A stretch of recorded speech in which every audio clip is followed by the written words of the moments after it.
इत्तेहादी हुकूमत का मुद्दत से पहले घर जाने पर गौर, कौमी अगस्त को तहलील करने की तजवीज़ सामने आ गई। नून लीग और पीपल्स पार्टी के दरमियान असम्बली 5 रोज़ पहले तहलील करने पर इत्तेफाक। कौमी असम्बली का आखिरी इजलास जुमेरात को बुलाए जाने का इम्कान। हुकूमती ऐवानों की कबल वक्त असम्बली तहलील की खबरों की तरदीद। वज़ीर इत्तलात मरियम औरंगज़ेब कहती हैं फैसला इत्तेहादी जमातों की मुशावरत से होगा। उधर सहाफ़ी ने असम्बली तहलील का सवाल पूछा तो वज़ीर दिफा ने जवाब दिया, मुझे अभी टेलीग्राम नहीं आया।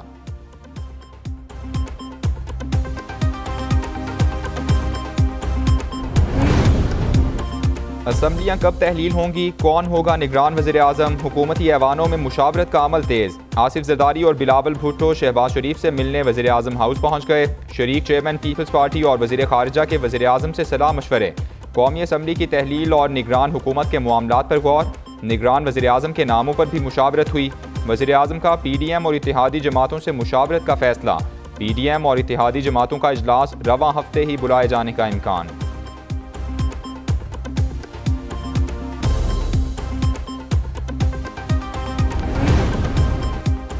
आम इंतखाबात के बाद पाकिस्तान सियासी इस्तेहकाम की तरफ बढ़ेगा। हम अपनी हुकूमत की मुद्दत के इख्तिताम के करीब हैं। सियासी इस्तेहकाम से मुल्क में मुआशी इस्तेहकाम आएगा।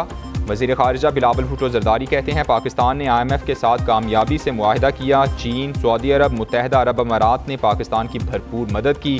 15 माह में ख़ारिजा ताल्लुकात में बेहतरी आई है।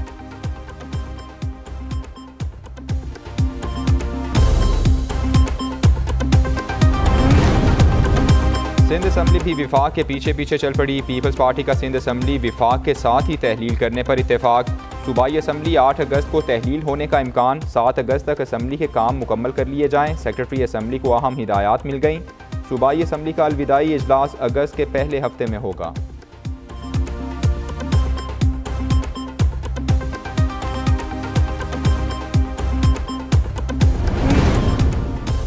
इंतखाबी इस्लाहात फाइनल। पार्लिमानी कमेटी का इलेक्शन एक्ट 2017 में तरामीम पर इत्तेफाक राय। तमाम तरामीम पर इत्तेफाक हो गया। वज़ीर कानून आज़म नज़ीर तारड़ की मीडिया से गुफ्तगू। कहा कागजात नामजदगी में कुछ तब्दीलियाँ करके दुरुस्त कर दिया गया है। कमेटी हतमी मुसवदा तैयार करके अराकीन को भेजेगी। कमेटी अराकीन पार्टी मुशावरत से मुसवदे पर अपनी हतमी राय से आगाह करेंगे।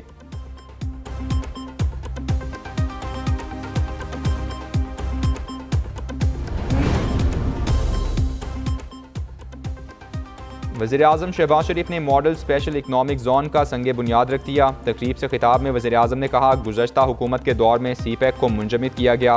पाकिस्तान और चीन के ताल्लुकात बिगाड़ने की कोशिश की गई।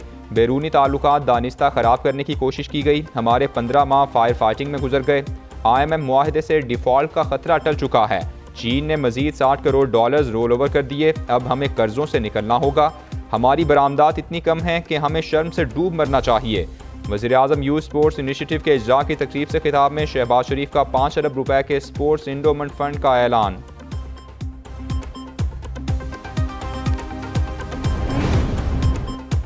IMF का पाकिस्तान से टैक्स आमदन बढ़ाने का मुतालबा। पाकिस्तान को 9 माह के नए प्रोग्राम पर साबित कदमी से अमल करना होगा। मॉनिटरी पॉलिसी मजीद सख्त करना होगी। IMF और पाकिस्तान के दरमियान मुआहदे की तफसीलात जारी। रिपोर्ट के मुताबिक पाकिस्तान की मईशत को मुश्किल सूरत हाल का सामना है। स्टेट बैंक की खुद मुख्तारी ज़रूरी है।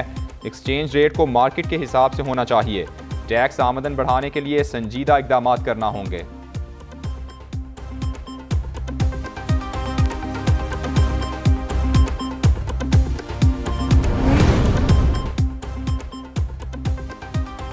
आम इंतखाबात पुरानी मरदमशुमारी के तहत होंगे या नहीं, अहम तरीन फैसले के लिए वज़ीर आज़म ने मुश्तरका मफादात काउंसिल का इजलास 25 जुलाई को तलब कर लिया। चारों वज़राए आला भी इजलास में शिरकत करेंगे। डिजिटल मरदमशुमारी के नताइज और रिपोर्ट का जायजा लिया जाएगा। मरदमशुमारी रिपोर्ट की मंजूरी और नोटिफिकेशन की सूरत में आइनी बहरान और इलेक्शन के इल्तिवा का खदशा। पुरानी मरदमशुमारी पर इलेक्शन पर MQM के तहफ़्फ़ुज़ात।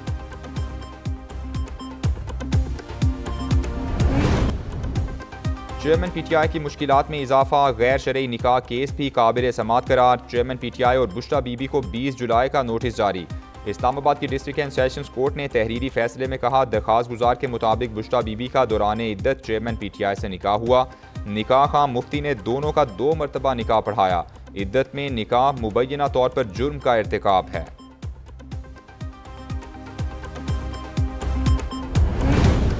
चेयरमैन पीटीआई के खिलाफ साइफर केस भी खुल गया। लाहौर हाईकोर्ट ने एफआईए को इंक्वायरी की इजाज़त दे दी। चेयरमैन पीटीआई की एफआईए में तलबी के खिलाफ दिया गया हुक्म इम्तना वापस ले लिया गया। अदालत ने विफाकी हुकूमत की दरख्वास्त मंजूर कर ली। चेयरमैन पीटीआई ने एफआईए में तलबी के खिलाफ लाहौर हाईकोर्ट से रुजू किया था।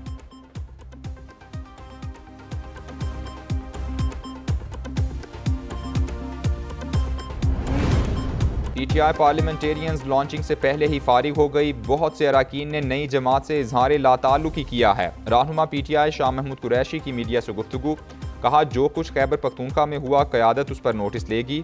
परवेज खटक के सवाल का जवाब भी जल्द देंगे।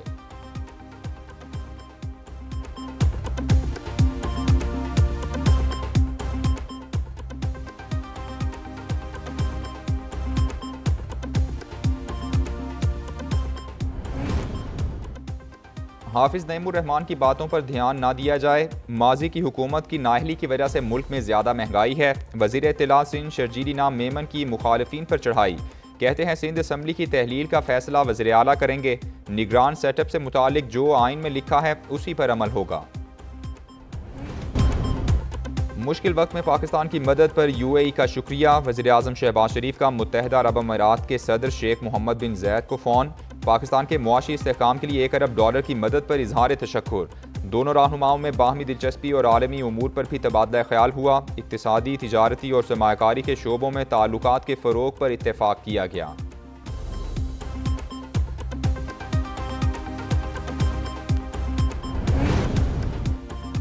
डॉलर की मुसलसल दूसरे रोज ऊंची उड़ान। ओपन मार्केट में डॉलर ₹4 महंगा, ₹290 का हो गया। इंटरबैंक में डॉलर की कदर में ₹3.78 का इजाफा, ₹283.04 पर बंद। पाकिस्तान स्टॉक एक्सचेंज में कारोबार के इख्तिताम पर 33 पॉइंट्स की मामूली कमी। उधर सोना ₹6,200 महंगा होकर ₹2,21,000 फी तोला हो गया।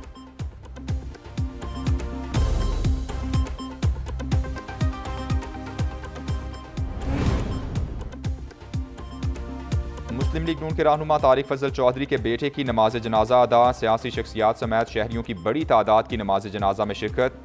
उनजा चौधरी ट्रैफिक हादसे में जाँ बहक हुए थे। वज़ीर आज़म शहबाज शरीफ की तारिक फजल चौधरी की रिहाइशगाह आमद। तारिक फजल चौधरी के बेटे की वफात पर अहले खाना से दिली रंजो गम का इजहार।